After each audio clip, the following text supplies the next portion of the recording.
Bitcoiners, good evening. At least it's evening for me. Good evening.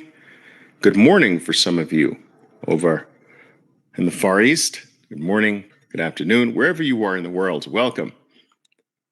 Another spontaneous live session here with Oliver Velez. Of course, my name is Oliver Velez. Come on in, guys. Make yourselves comfortable if you're available. Come on in. Let's talk about my favorite topic, Bitcoin. Let's do this. All right. The usual suspects I see are starting to pile in here. That's awesome. Come on in. Hope all is well. Hope you've been enjoying the goings on in Bitcoin land. It's a very, very exciting time to be alive. All right, guys. Long time no hear, a long time no see. No, I'm only teasing. I'm trying to do these things a little more regularly now because my time is limited. Your time is limited. All right. Come on in, guys. Welcome. Bitcoiners. I have some traders here as well. Traders from my trading world. Come on in. Supporters, haters, you're welcome too. Detractors of Bitcoin, you're welcome too. Everyone is welcome here. All right, guys. Yes. Let's do this. Let's talk Bitcoin. I have a very interesting topic that I'd like to discuss with you. And this actually shouldn't take too long. This should not take too long. It's a topic that I can be fairly concise with, but that certainly has no indication on the extent of its power. It's a powerful topic that I want to speak to you about. And I want to talk to you about the topic or the subject of ownership and how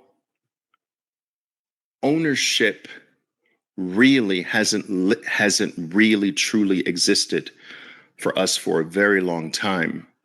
And while that concept or the word is alive and well today, the true essence of ownership, the true essence of property has really been chipped away over the decades in a very, very great way. And what's left of true ownership today, what's left of true property rights today is a shadow of what it used to be. And I want to talk to you about the fact that Bitcoin has come into our lives to bring true ownership and true property rights back to us. And it's come to do it in a global way.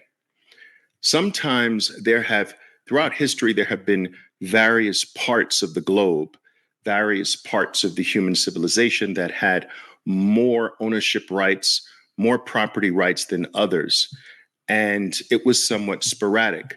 Bitcoin has come on the scene to basically allow for true ownership globally, evenly, fairly across every single human being at the same time. And that's quite amazing. It's come to bring about property rights, true, real, authentic property rights for every single human being on Earth without permission in a fair, decentralized way. And this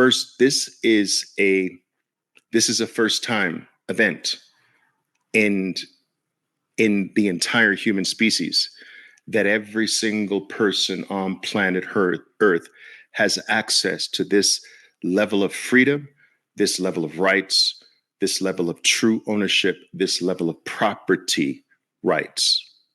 Okay? So let's talk about ownership. Okay? The first thing, before we can delve into the topic of ownership, we have to talk about what property is.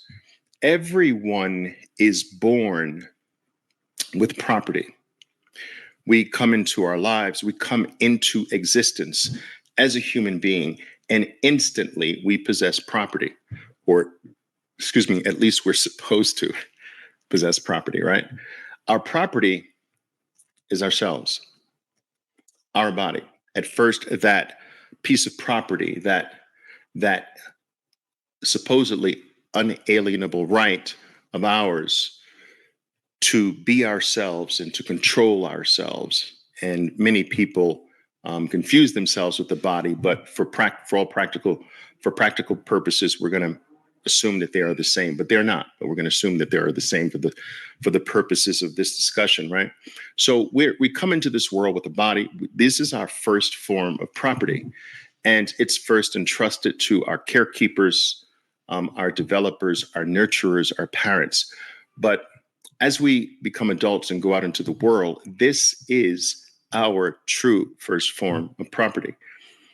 Property is supposed to extend, right? It's supposed to extend from the original property that we have. So anything that my body possesses becomes a part of the realm called my property. This is the way it's supposed to work. So your property starts from who you are and what you initially have as your body. You're supposed to have full rights over that property.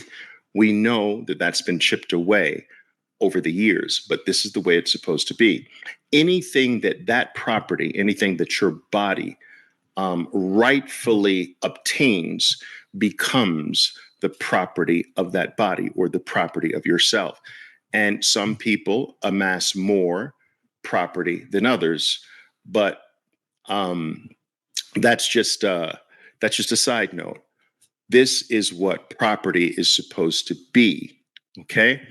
And one is supposed to have full ownership rights over one's property, starting from the original property, right? All right, basic enough, yes? Okay, good.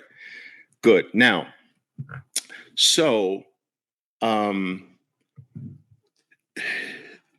problem, what has occurred over time is that a select group of individuals, starting from, I don't know, kings, then lords,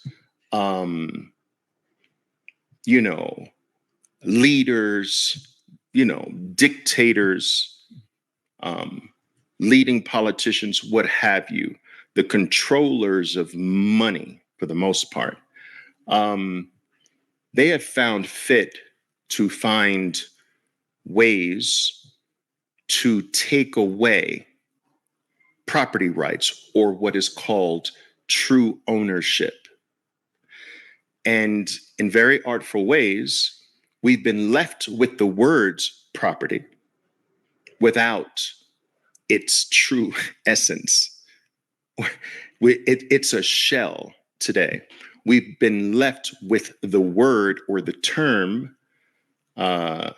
ownership. But ownership today is false. It is a facade. And this is what I want to talk to you about, because Bitcoin is truly today the only thing that we have on earth that can truly, authentically be owned.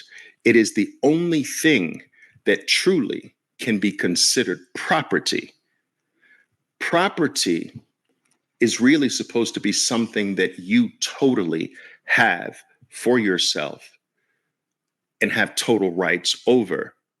And so Bitcoin is the only thing today that you can have total rights over, that you don't need the permission of any human being on earth.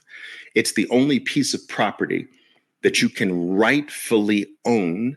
It's the only piece of property that no human being or organization or political party or faction in power can ever confiscate, take, or steal, as long as you self-custody it properly. Okay? It is a property that is always with you at every moment of your existence, awake or not awake. It is a piece of property that travels far and wide with you, that is never separated from you, in the same way that your body is always with you, sleep or awake, wherever you travel, wherever you go, there you are. Wherever you go today with Bitcoin, there you are. Whatever state you find yourself in, mentally, physically, emotionally, your Bitcoin is always with you. It can never be separated from you. And no man, no organization, no power that is in existence today has the right to take it from you, alter it in any way, influence it in any way. They can't confiscate it, they can't steal it, they can't do anything with it without your permission. And that is the essence of true property, and that is the essence of true ownership. Now, some people might take issue with me and say, Oliver, listen, I'm a property owner outside of my body. I own a piece of land. I own a home. I own a condominium. I own a farm. I own property. But in truth, do you really own it? I would beg to differ. You don't own it. Ownership today is false. It's a pseudo ownership that is ownership in word only. Homes, as an example. Homes are not owned by almost 100% of the people. Debt has been used as a way for individuals to ensure that individuals never really truly own their properties.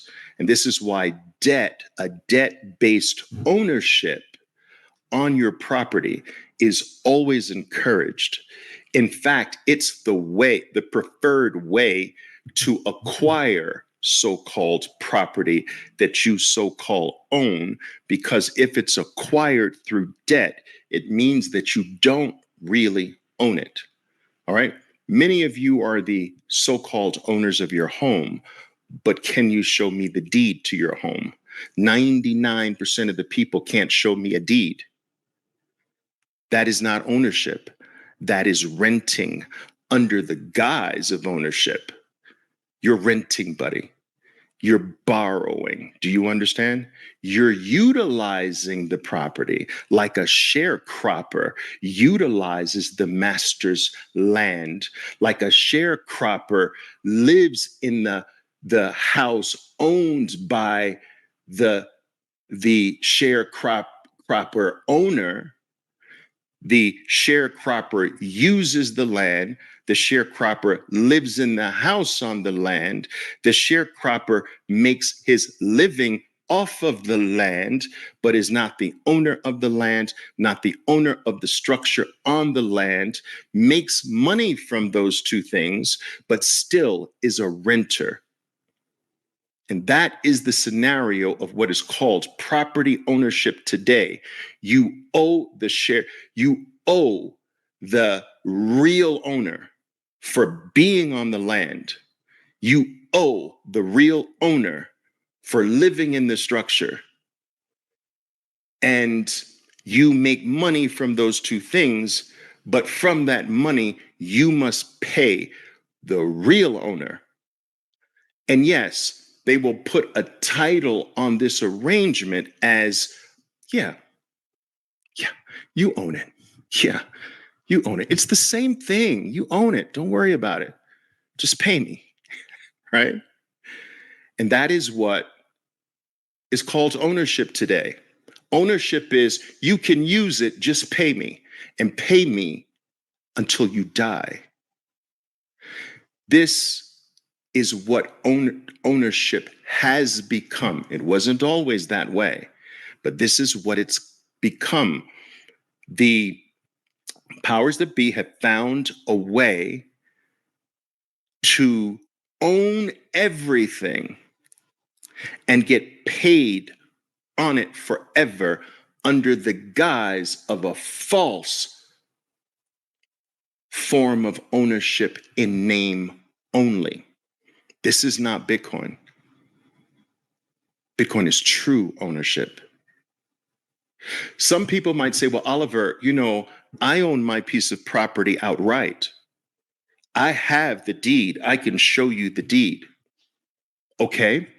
That's just a second tier of false ownership. It's false because the sharecropper, you're still a sharecropper. The owner of the land that you're sharecropping on still requires that you pay him forever in the form of taxes. Anything that you can be taxed on by another man is not yours. The taxor is the real owner. That's just another word for rent, bro. If you gotta pay forever someone else, I don't care what you call it. In my book, you're renting, you're a renter, you're a sharecropper. And the taxor determines every few years, you know what? Guess what? I say that it's time for you to pay me more. That's called a tax assessment on your so-called property. So I'm going to draw the number up and say, I think you should be paying me this now forever until you die. You, under the current property arrangement, you pay another man until you die. That is not property, and that is not ownership. It's a false narrative to keep the sharecropper slave mentality going and to keep you accepting that as, yeah, that's cool. That's okay. That's awesome. I get to use it. I get to make money from it as long as I keep paying the real owner. Anything that you have to pay another man for is not yours. It's the man you pay. Do you understand what I'm saying? Do you see the falsity of this? I hope you do. I hope you do. All right. Gold used to be, all right. Gold used to be something that a human being could own, truly own. It was considered money. At the same time, it was considered a store of value. I could entrust my future to this solid form of ownership. No one was going to tax me on it.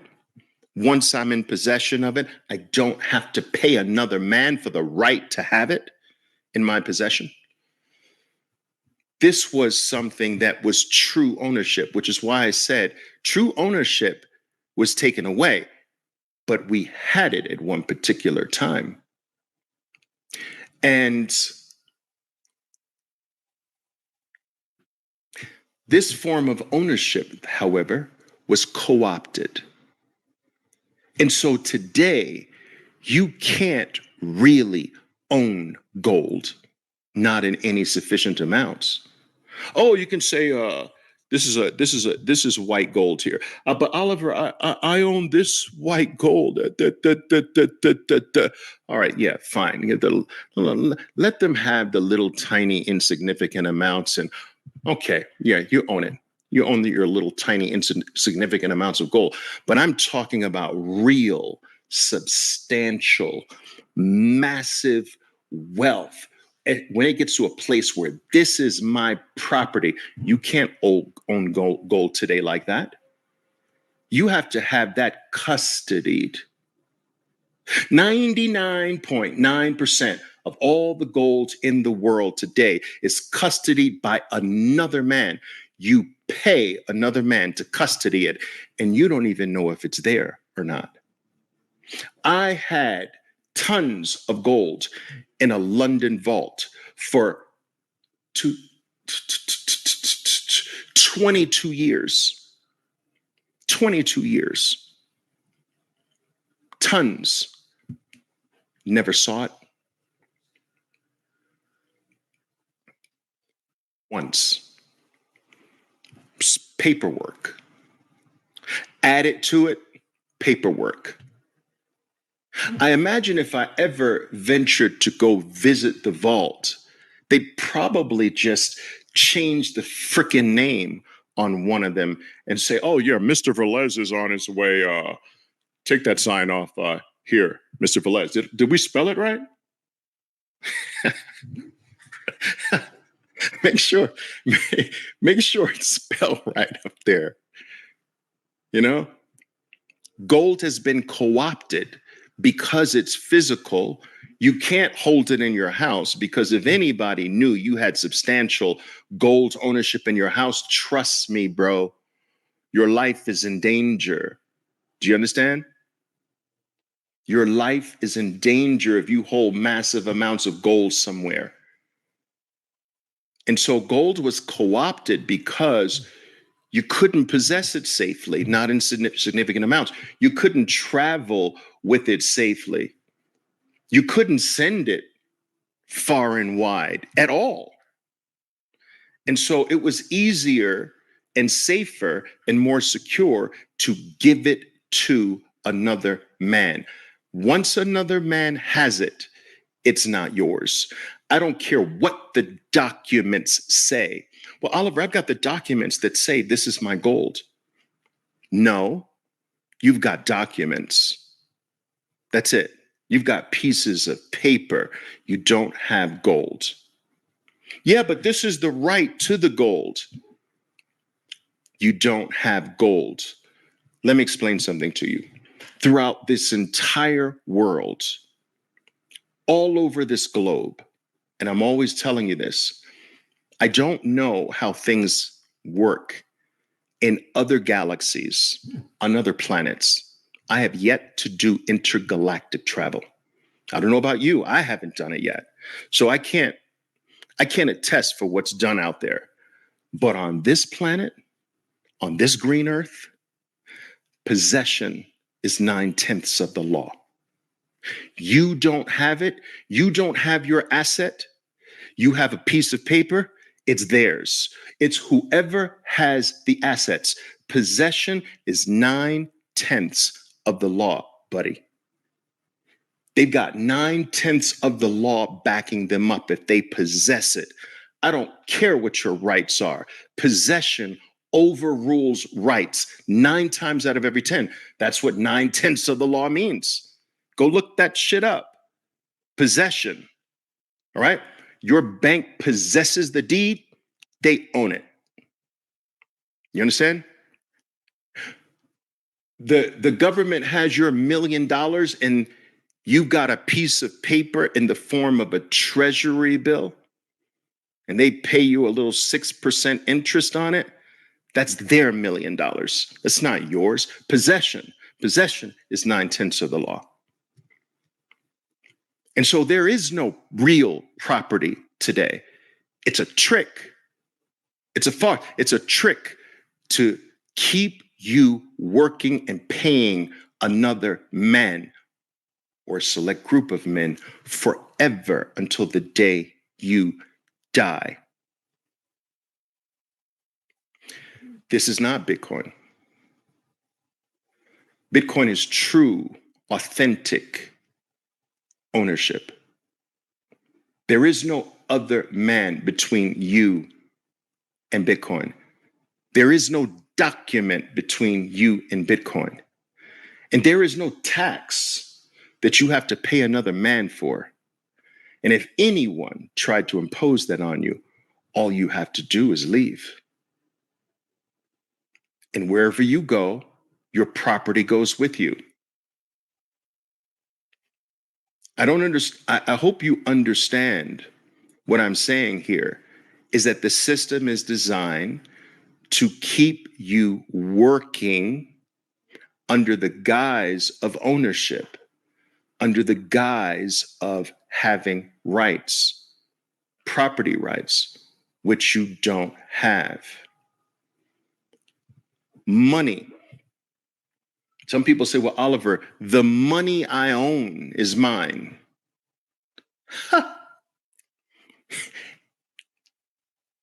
In what world? In what world is the money yours? In what world is the money you work for yours? Tell me. Americans, if you look on any money, if you look on any bill, I don't have any American bills here, but if you look on any money, what does it say? Property of you?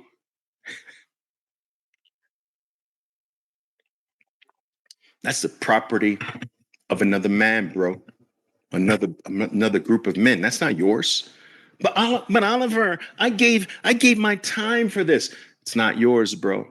But I worked for it. Not yours. I busted my ass for it. Not yours. Your money is not yours. That's given to you to use, but it's not yours. If you were to read the fine print on any banking, it's small little letters there. It's there. You open up an account at a bank. What does it say? When you put the money in the bank, it's ours, not yours anymore. Read it. I'm not making this up. The money in the bank is not yours, it's the bank's. The money you earn that's in your pocket, that's not yours. And you're taxed on it.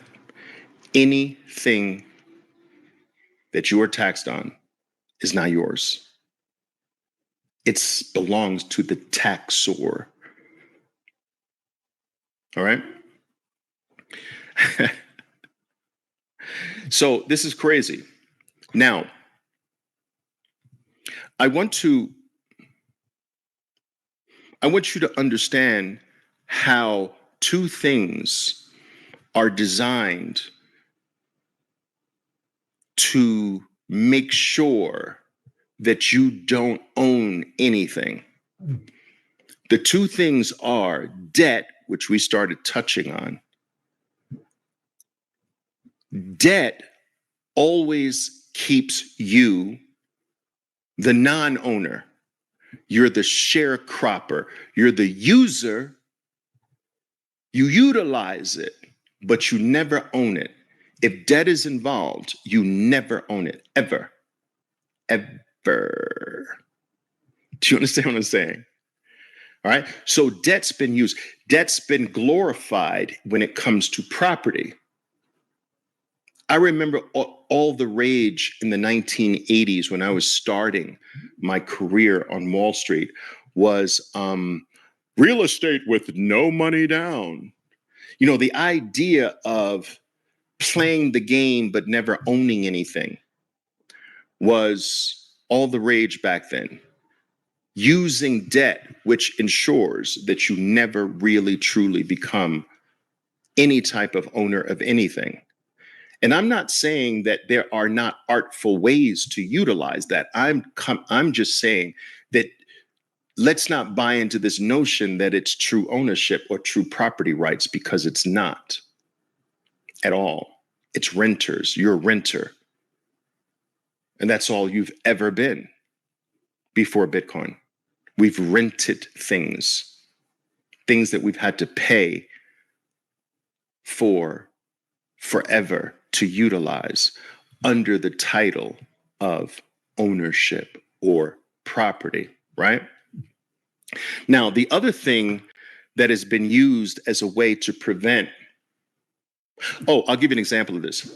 My mother paid off her first home totally, or was about to pay it off.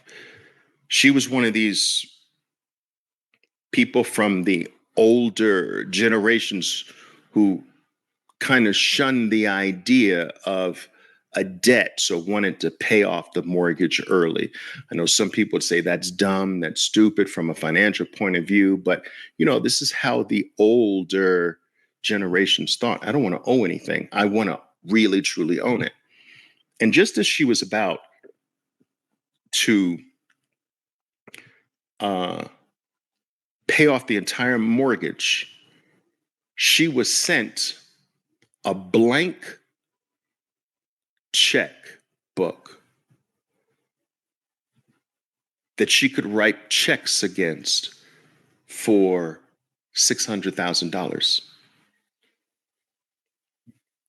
Just sent without any solicitation whatsoever. This checkbook from the bank, Mrs. Velez, here's $600,000 and a blank checkbook. You can do whatever you want with this. And of course, it spelled out the terms. It was sort of like, here's a second mortgage. Here's a way for you to use the built up equity in your home. This was encouraged to prevent even a slightly higher level of fake ownership. So debt has been always used in one way to prevent true, authentic ownership. The other thing that has been used historically is interest. So I'm going to say something that I know will probably upset some. But let me say it anyway. All right. Interest paid to you for something. That's a scam. Interest is one of the biggest scams in the financial arena. Understand this. It's a scam. And this is why certain religions have forbidden interest, because it's usury in a way, in one way. But interest paid to you for something is a scam. And let me explain to you how it's a scam. It's a scam to prevent you from ownership. So let me give you an example. You give up in an interest payment scheme, you give up the valuable thing. You give it to another man. That other man has the thing of value. Possession is 9/10 of the law. You have just transferred ownership to the possessor. Now, the possessor has your asset, your valuable. You've lost right there. In exchange for you giving them 9/10 of the rights to that item, they pay you a pittance of the value of the thing. Fair trade? I now have 9/10 of the law behind me. It's mine. You gave it to me. But I'm going to give you something for it. I'm going to give you 4% of it every year. I'm going to give you 6% of the value every year so that you don't balk that I now possess it. I now really own it because possession is 9/10 of the law. Another trick to have you hand over your valuables to another man. Now, how does that seem like a great exchange? I give you $1 million asset. No, let's make it small numbers. I give you a $100,000 asset. You now have possession of my $100,000 asset, and you give me back 6% of it every year. And I'm happy with that arrangement. Bro, you just took my 100,000 and you just give me back 6,000. You get 100, I get 6,000. Yeah, I'm happy with that. I want interest on my Bitcoin. How do I get interest on my Bitcoin, Oliver? How do I get interest? I want to give 100,000 and get 6,000 back. It's a scam for ownership. It's a scam for possession. And the masses have fallen for this. Give me your assets. and I'll throw you some flakes, and you will like it. You will want it. I will sell it so beautifully that you will hand over any goods that your poor little life was able to muster up under my slave system. And I'm going to trick you into giving it back to me, and I will just throw you a few flakes, and I'm going to sell that like that is sound activity.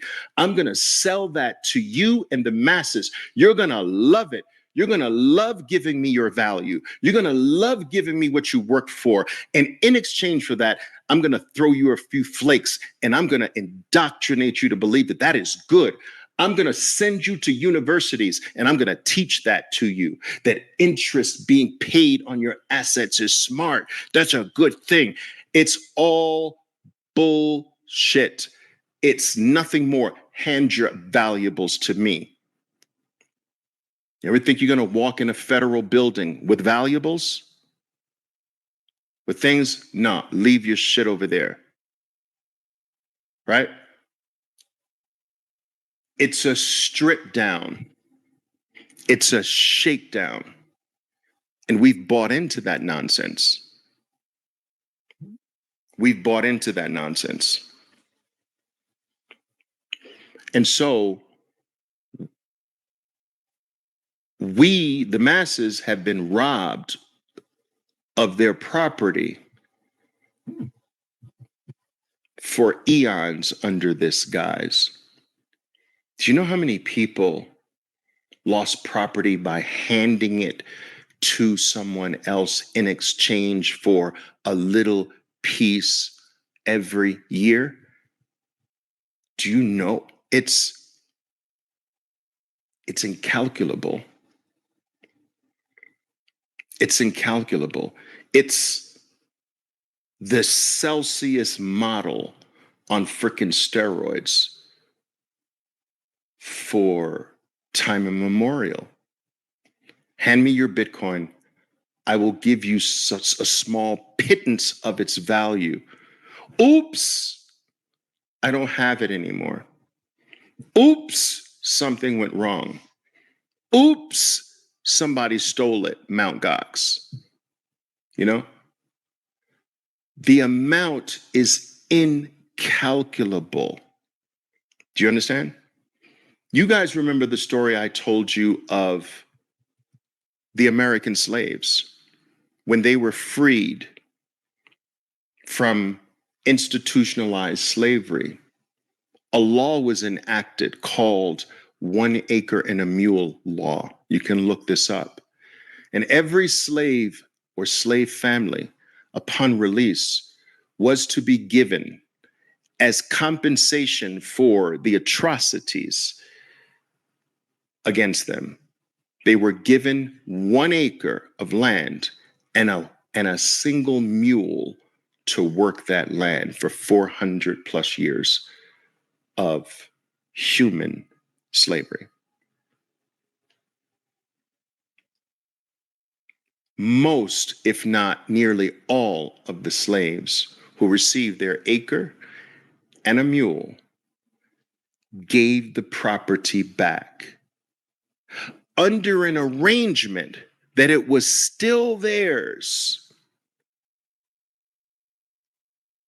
but they needed to sign a document, and because it was against the law to educate your slaves, the vast majority, 99.9%, didn't know how to read or write. So they didn't understand the documents that they were signing, and they didn't even know how to sign their name. And so a law was enacted that if a slave, a former slave, signed an X, it was a legal signature. And X marks the spot. X marked their signature.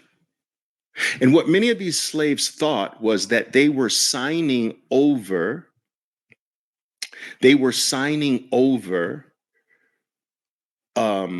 their land to be used to make money for themselves. And so in many cases, no one would buy after the slaves were released. They wouldn't buy the food from their land. So any food, any vegetables, anything, any cotton, anything or whatever that came from one of those acres and that mule, no one bought it. And so people started coming to them and saying, listen, if you sign this document, put an X on this document, all right, you will be able to sell your things from the land. Just sign here. And these families that were struggling because no one would buy for them felt like this was their survival. Okay, cool. It's still yours. This is just going to give you the right to sell your shit, sell your stuff that you work for. And what they were really doing is handing over possession of the property through a legal document they couldn't sign.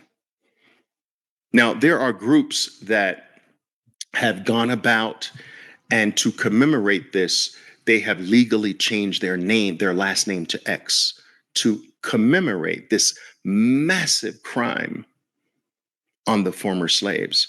And so you had people like Malcolm X and things of that nature, Shabazz X, and this movement was largely rooted to bring awareness to this crime with signing an X and giving all of your rights, all of your property, all of your valuables, all of your wealth over to another man. There is no signing of an X with Bitcoin. There is no giving Bitcoin to another man if you really know what it is. The other thing that I will say that is unique to Bitcoin is that it is the purest, most native form of property. Because remember when I said when we're born with, right?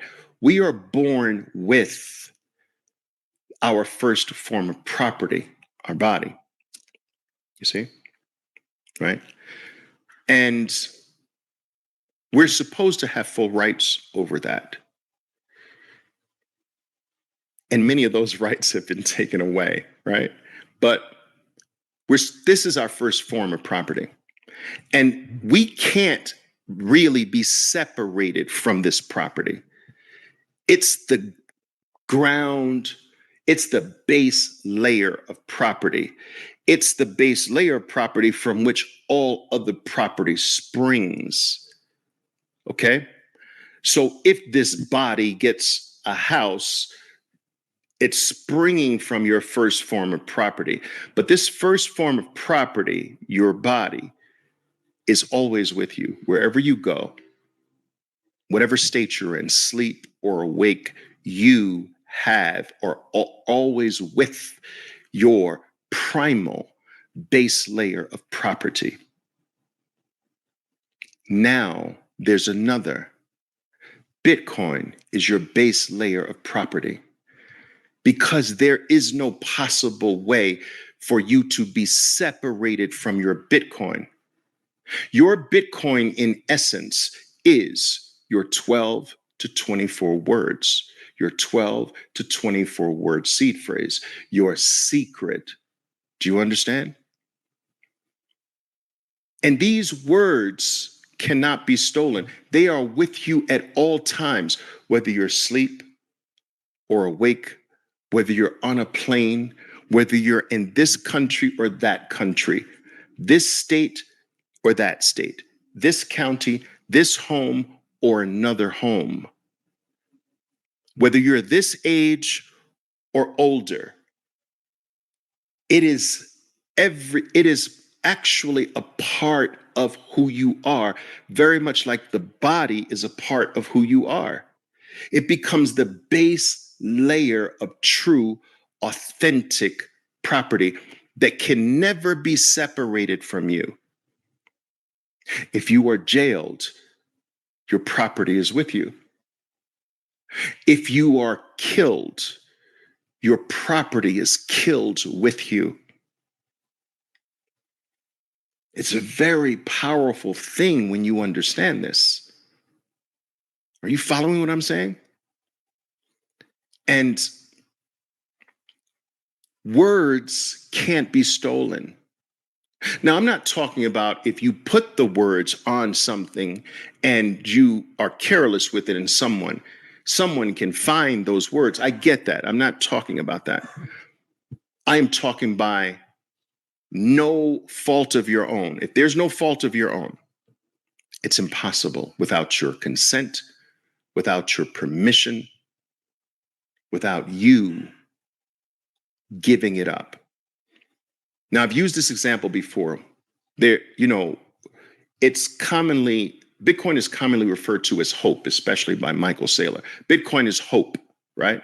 So if we take that one word, if hope, the letters HOPE, hope, those letters are your Bitcoin. Let's say that's your seed phrase, hope, HOPE. No one knows, but that's your secret, okay? And you now, for the first time, you receive your words, you receive your Bitcoin, and it's hope, HOPE. How does someone take hope away from you? How does someone take the letters HOPE and make them disappear from your life? How does someone say, from this day forward, you shall be banned from the letters HOPE? They are no longer yours. You can no longer have access to these letters. You are banished from these letters for the rest of your existence. Do you still have it? Can a document take the letters HOPE from you? Can imprisonment take the letters HOPE from you? Can someone insert themselves into your brain and somehow remove those letters? And instead of 27 letters of the alphabet, you have less? No. Your Bitcoin can't be taken. And we're so entrenched in the sharecropper mindset that we have lost how valuable that is, how powerful that is, how self-sovereign that is. We've lost the importance of self-sovereignty, total control over myself and my property. Total independence where no man can ruin, take away, steal this from me. It's the only thing on earth that we have that way. Now, based on what I've explained to you, is a spot Bitcoin ETF, those shares, is that this? Or is that just the same bullshit I've been talking about? Oh, we close on Friday at 4 p.m. Eastern. You can't touch it. Oh, we close at 4 p.m. each day. You can't have access. You got to wait for tomorrow at 9:30 Eastern, New York time. Oh, you want to withdraw? You have to go through us to do that. Same bullshit, no? That's not freedom. That's not self-sovereignty. That's not property. Seeking the permission, another man between you and your affairs. If another man is between you and your property, it's not yours. If you need the permission of another man to do something with it, it's not yours. If another man has to tell you when the working hours are, it's not yours. Does another man have to tell you when to access your index finger? Wait a minute. You can't access your index finger because we're closed. No. Does another man have to be between you and the interaction between you and your index finger? No, that's really yours. Bitcoin is like that. It's really yours. ETF shares, that's not yours. And not a, not only is the Bitcoin not yours, the shares aren't yours either. Show me the share certificate. Just like if someone, I say to people who have property, show me the deed. Show me the share certificate. But Oliver, it's a digital number on a screen. I can do that.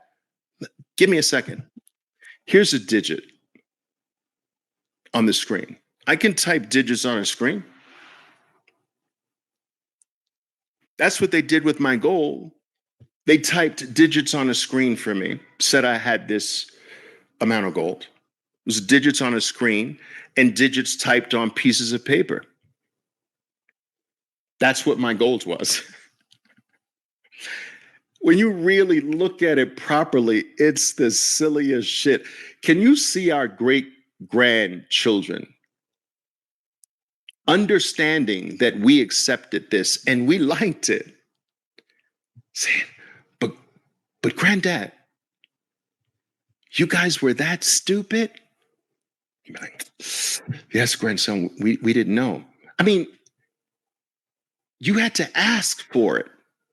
And they could say no, and you still thought it was yours? Yes, grandson, we didn't know. You didn't have it. Another man had it, but you thought it was yours even though another man had it? Yeah, I know it sounds kind of silly now, but we didn't know, grandson.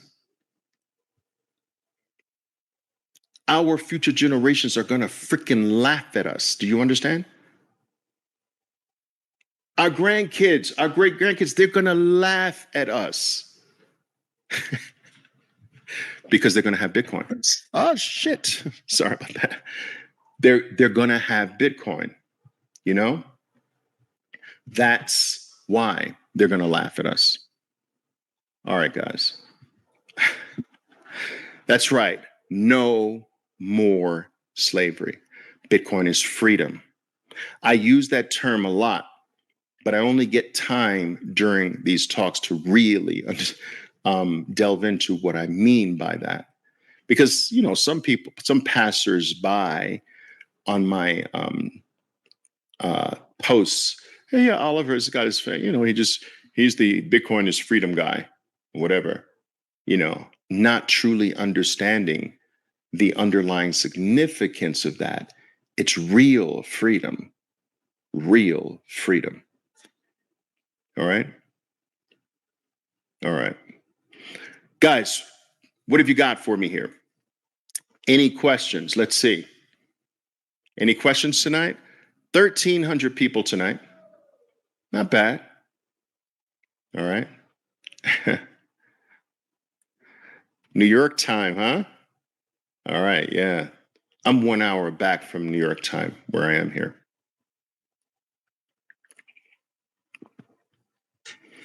That is right. Own a piece of freedom. The protocol of freedom. Do you realize that for the first time, humans can own a piece of a protocol? We've never been able to own a piece of a protocol. Do you understand? There are many protocols, but we've never really been able to own a piece of a protocol. The most recent protocol was the internet.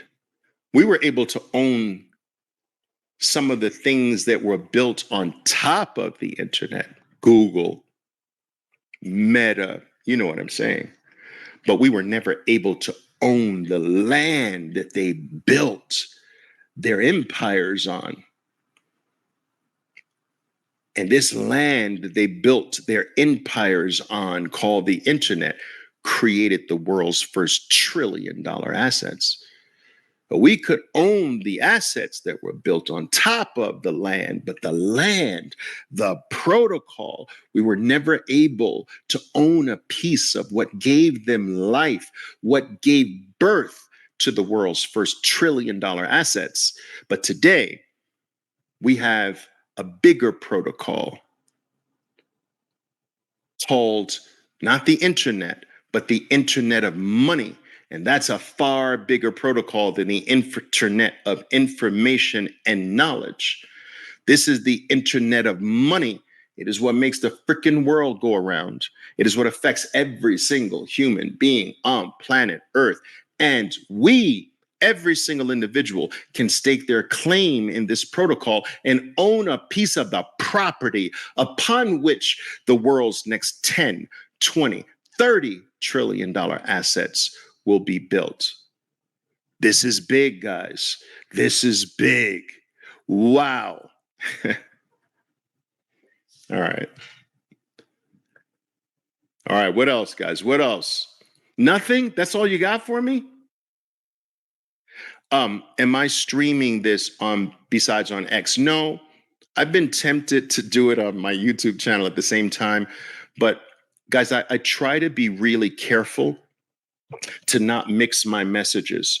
So my YouTube channel, for the most part, is dedicated largely to my other life, the only thing I've ever done with my life, which is trade financial markets. And I decided that Twitter, which became X.com, right, would be the medium through which I build my library of thoughts and ideas about Bitcoin here. And I find that keeping that somewhat of a line of demarcation between those two are helpful, because I don't want anyone to get things twisted. I am not trying to sell you anything. I am not trying to get at your money in any way. I don't need it. I don't even want it. I'd rather you put it in frickin' Bitcoin. Or I'm not here to do that. All I'm here at the message is our window of opportunity to grab a piece of the greatest opportunity human beings have ever been exposed to. That window of opportunity is very, very small, and it's closing very rapidly. It may not feel like it to you on a moment by moment basis, day by day, month by month, and sometimes even on a year by year basis. But I will tell you that this asset is disappearing at an alarming rate. And at one point, the effects of that disappearance is going to be felt in ways that I don't think words in any language have the capacity to encapsulate and communicate properly. And you need to be ready for that. You need to be ready for the moment when true scarcity, provable scarcity, not the fake bullshit that they've sold us on as scarce, not that, real, true, provable, mathematically provable scarcity that is finite. You realize that Bitcoin is the only asset on planet Earth that is truly finite. We've never had something that's finite. And this is why it is misunderstood and underappreciated today, because we've never known anything that is absolutely finite. But its finiteness and the true reality of its scarcity will ultimately be felt. And by the time that is felt, by the time the disappearance of this asset begins to manifest itself outwardly, when we start to see the effects of it, it is going to be too late to grab it then. You know, the best time for a project is pre-construction, pre the happening. And there are too many people out here saying, I just need more proof. I need to see more. We've got 15 years. You don't need to see more. What do you need? Another 15 years, another 80 years? You're probably going to live 80 plus years in your life. That's the average, right? 84 years. It's already 15 years. How much more of your life are you going to wait to see that this is the number one thing in every single category on Earth, best performing asset on planet Earth, fastest adopted technology the world has ever seen, the most secure network in the history of human mankind, and the only thing that human beings have not found a way to crack or halt or bring down? The fuck you need? What else do you freaking need? Need another 50 years? There's too many people saying, well, Oliver, Bitcoin doesn't do this yet. Good. Well, wait a minute. When is it? When can I buy a milkshake with it? You don't want to freaking buy. You don't even want that to be the case right now. That all of that means that we're early. You don't. The opportunity is not after every single I is dotted and every single T is crossed, and 99% of the world gets it. That's when you think it's time? Bozo? That's crazy. It's when most of the I's are still have to be dotted, and there are many T's that still have to be crossed, and the vast majority of the world still don't get it, doesn't get it. That's when the opportunity is the greatest, not after that. Ah, all right. All right, guys, what else? What else you got for me? I appreciate that. Bob, Bob, Bobbert, I think it is. I appreciate that. Thank you.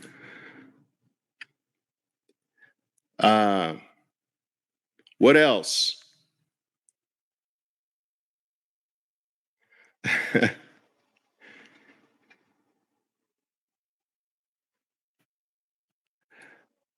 um, it may cause wars once all fiat currencies fail in the world.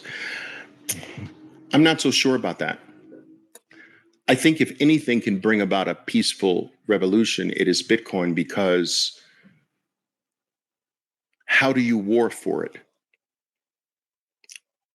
Wars have all been about money. Even the ones that were so called about religion and God and things of this nature. At the base layer, all wars are about money. The control of the most supreme thing on earth. Okay? And those two things, there are two things that have for thousands of years been the supreme things on earth to war for. What do I mean by war for? To take via violence. That is land and gold. All wars come down to these two things: taking control of another man's land and taking control and pilfering their gold. Ever hear that? He who has the gold makes the rules. And this is why land and gold have always brought about violence, has always brought about war, because they are two things that can be taken by violence, by force. Bitcoin cannot be taken by violence or by force. If you kill a Bitcoiner, do you get the jewels? You don't. So there's no incentive to kill the Bitcoiner. You don't get it anyway. And so if there's any thing that can bring about a true peaceful transition, it is Bitcoin, because it can't be taken by force. It can't be confiscated. It can't be stolen. And so now we have to come together and work out our differences another way. It's truly special, guys. It's truly special. Yeah.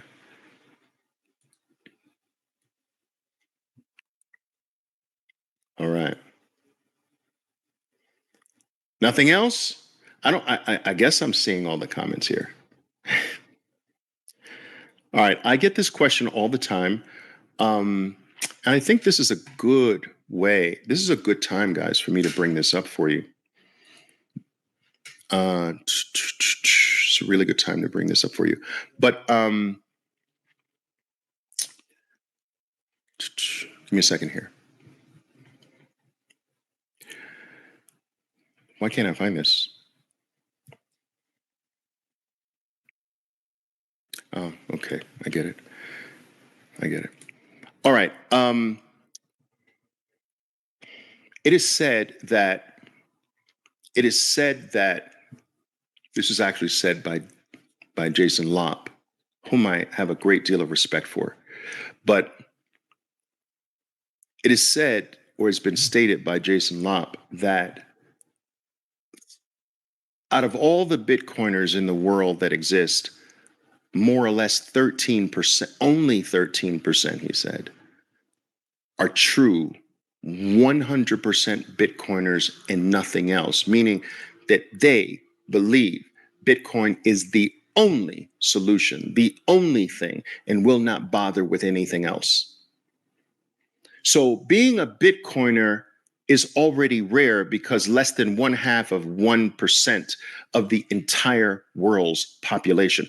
There are 8 billion people on Earth today. Less than 0.5% of the entire human race has Bitcoin.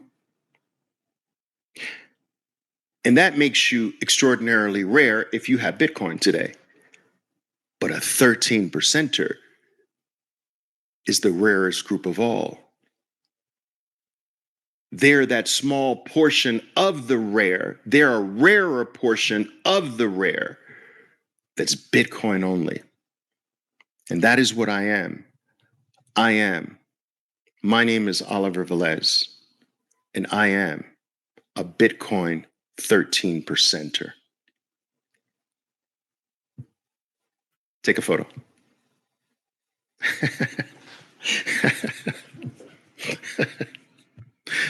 You know what I'm saying? All right. That's what that means. This sort of just reminds me here, if I can do this here, guys, I want to show you something here. I'll do it like this. Let's see. Give me just a second here. Boom. Yeah. Okay. This is my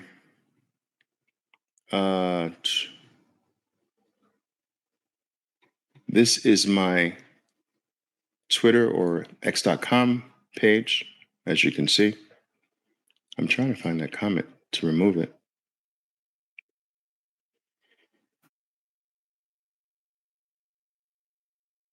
Give me a second here, guys. And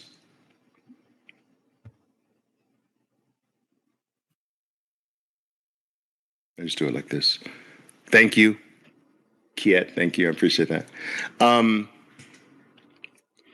want to scroll through this because I want to show you this.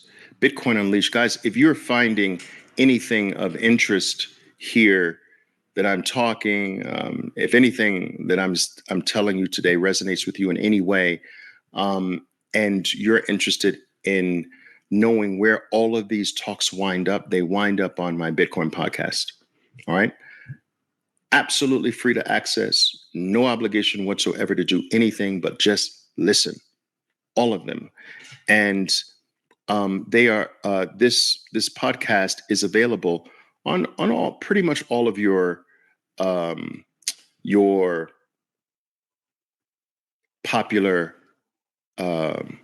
podcasting platforms. So I will show you that by clicking on that link. What you can do is go to, give me a second here. It'll go to this page where you can, there's a version of Bitcoin Unleashed on YouTube with visuals. All right.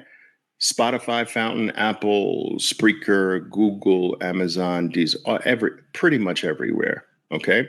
You can access any format you like from here. And I lost track of how many hours of talking about Bitcoin is here. But if you do treadmill work like I do, or work out, or take walks, or you walk your dog, or you walk on the beach or whatever, this is a great way to for us to get together and take in some take in some Bitcoin content, right? That's only if anything I've said resonates with you in any way, right? That's if not, then no problem.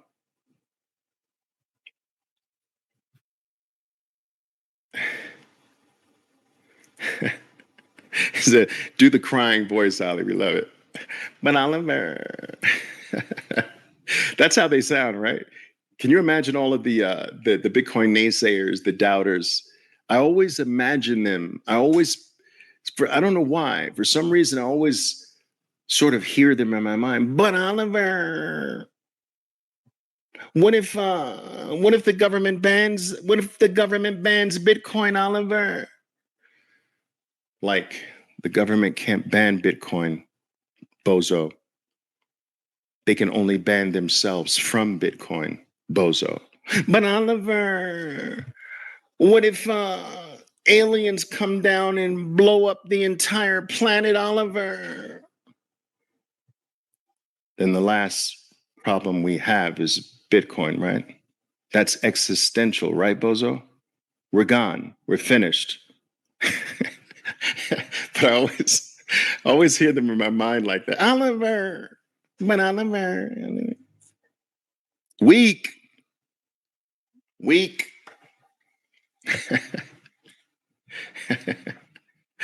All right, guys, you got nothing for me here. All right. All right. A light on the questions here today. No problem. But 1,500, we got it to 1,500, guys. Listen, I want to thank you. Bitcoin is the rarest, will become the hardest money and the hardest asset in the world right now on April 20th. We live in a simulation, right? That's crazy. April 20th, that is the estimated date right now, based on the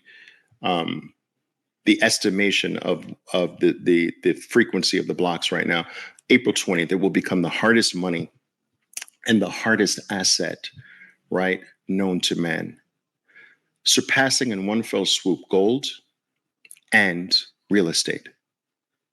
And it will, from that point, get exponentially more and more hard and more hard and more hard, which is another way of saying it's just hard to come by more, right? And so this will also guarantee that it becomes scarcer and scarcer and scarcer. So in April, we will have the hardest thing human beings have ever encountered and the scarcest thing on earth, and the only thing on earth that is truly provable finite. And this is mind-boggling. But the most valuable thing in your life is your time. With all of that being said, there is nothing more valuable than your time. And so it's Bitcoin and your time, the scarcest, most valuable things on earth. You tonight, you gave me one of them. I wish you gave me both of them. No, I'm teasing. But you gave me your time. That is something that I truly do not take for granted. And I promise you, every single time I address you, I will do everything in my power to try to give something of value, something that you can walk away from, something that you can ponder on, and maybe something that you can utilize and benefit from for the rest of your life. I hope I've done that here tonight. If I haven't, I promise I'll get better every single time. All right, guys. Enjoy your evening, morning, afternoon, wherever you're on the world. Until next time, you know what to do. Go to work. Go to work. Stack harder. Stack harder. Ciao.